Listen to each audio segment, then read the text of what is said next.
Hello, beautiful beings. Thank you so very much for dropping by this video.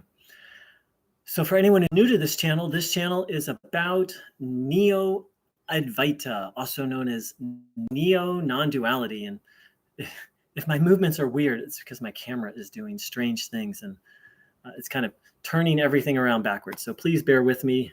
And specifically, what is the difference between actual non-duality and neo-non-duality? Why is neo-non-duality so harmful, and how to recover from it?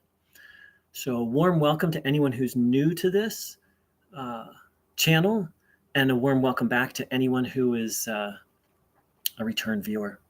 So most of my work here on this channel has been about helping people understand the difference between actual non-duality and modernized neo-non-duality. And recently I've started, people have contacted me who are sort of friends and family of people who are addicted to Neo-Advaita.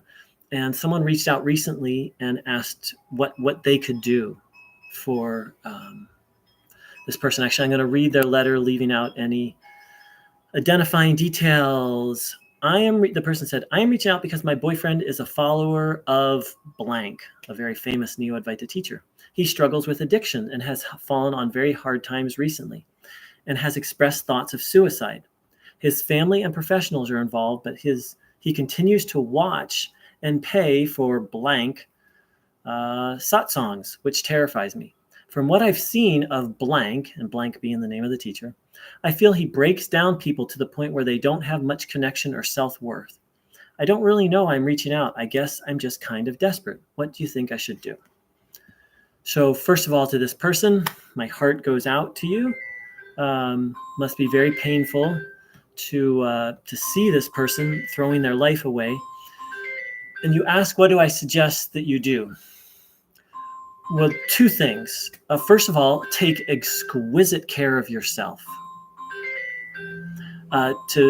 Second of all, and I'll elaborate on that in a moment, second of all, is to view Neo-Advaita as an addiction. So I've kind of danced around this a little bit and talked about it a little bit, but I'm done dancing. I am utterly convinced that Neo-Advaita is an addiction. So what is an addiction? Addiction is a behavior that's used as a coping skill that actually makes things worse, that over time robs someone of their will, and over time creates a downward spiral through which they're not able to free themselves based on willpower alone. That's my definition of addiction. And so the thing is I shouldn't say Neo-Advaita is an addiction. It can be an addiction, because not everyone who goes to Neo-Advaita satsangs becomes addicted. I would say this person sounds like they're addicted. I know I was. And so what does it mean to be addicted to something? It means you're using something to cope with life, that it harms you, but you're not able to stop. The classic example is an alcoholic. They use alcohol to deal with the pain of life, and then over time, or the problems of life, and over time, alcohol becomes a problem. And then they need more and more alcohol to deal with their ever-increasing problems. Same thing with drug addiction, with compulsive overeating, with internet, with gambling, with internet binging, pornography. It can even be the case with exercise. People literally, over time, what distinguishes an addiction from a bad habit is the loss of will. And that's a very complex subject, which I won't fully get into right now. But so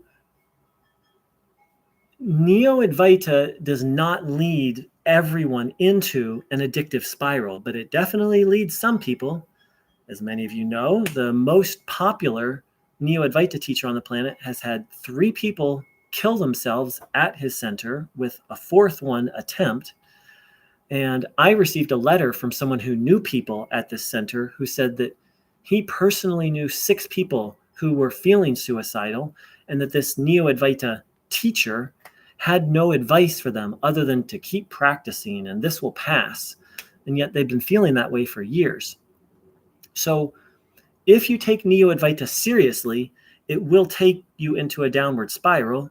And this person, of course, already was prone to addictions. So I'm not surprised. I was already prone to addiction before finding Neo-Advaita. So that's a little bit of the theory, but it's very important to understand for this person, for other people who are caught in the Neo-Advaita web, that it really is an addiction. And it's not a straightforward process to just stop. And you can't just snap them out of it. Now, someone who isn't gone down to the addictive phase, you can. And I've worked with people who, maybe they were at the mid-level. I worked with one person who he was just starting to feel confused about pursuing his career and relationships and life and enlightenment. It's like these two things were like, there was this tug of war going on inside of him. And I know that tug of war very well. But this person, because it almost killed me, but this person hadn't gone so far down yet. He was just starting to feel uncomfortable and confused and a little lost. And so in that instance, it is possible to snap someone out of the Neo-Advaita downward spiral. I worked with someone else who they started to just not care about their kid.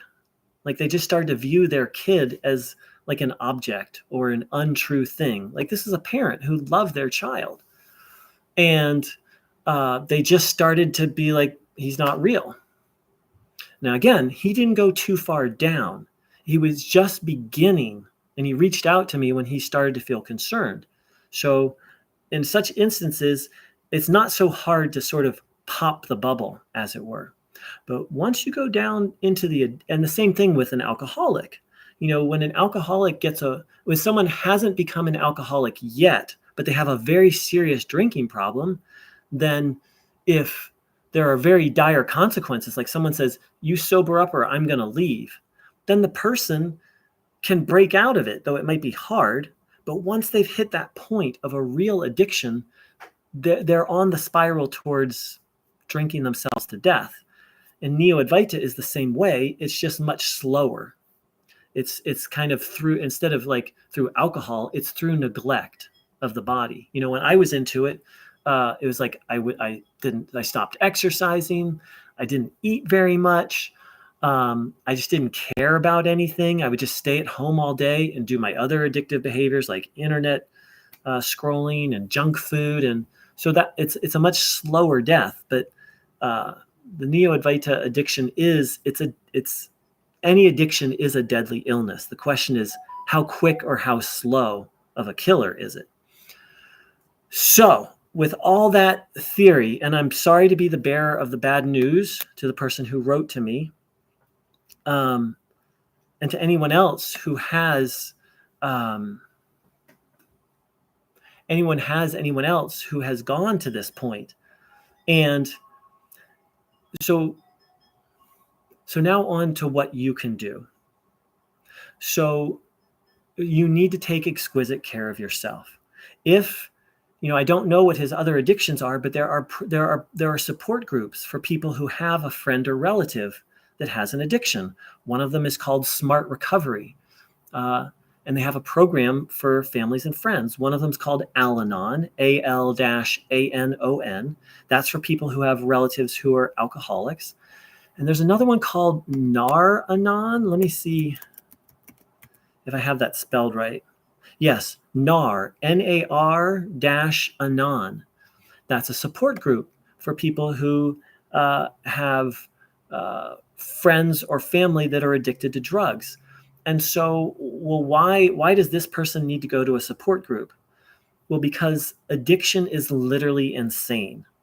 It's a type of insanity, and it has negative impact. It can have a very negative impact on those around you.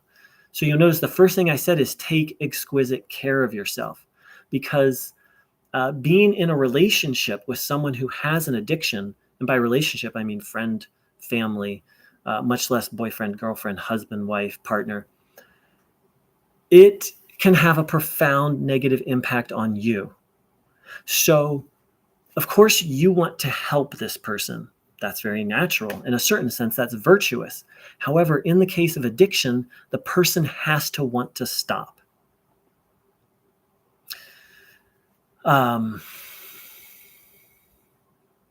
So you taking care of yourself, having boundaries, behaving in a sane manner, is actually the best thing you can do for him right now. And this is, of course, I don't know any specifics, so I can't go into too much advice, but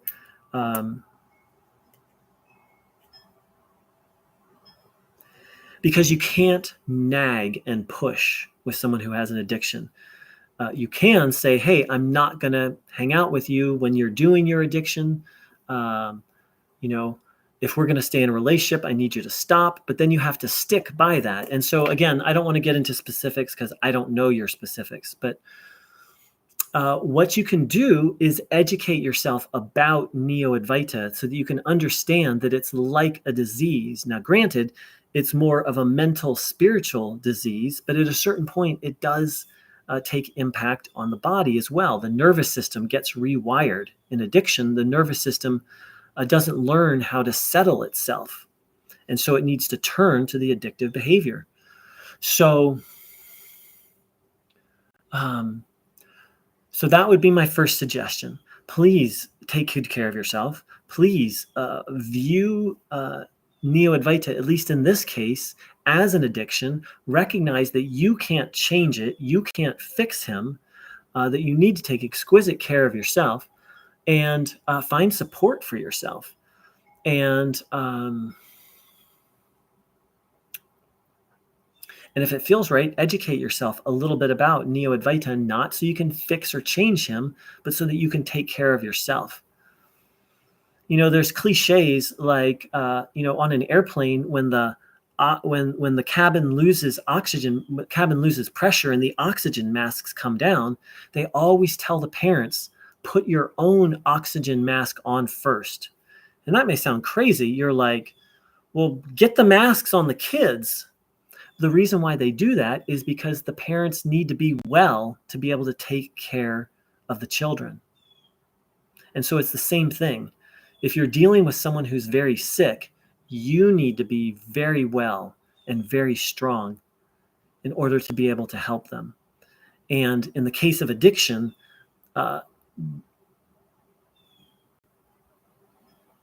it's hard to wrap one's head around, but you can't fix an addict. And trying to fix or change or save an addict will turn you into an addict.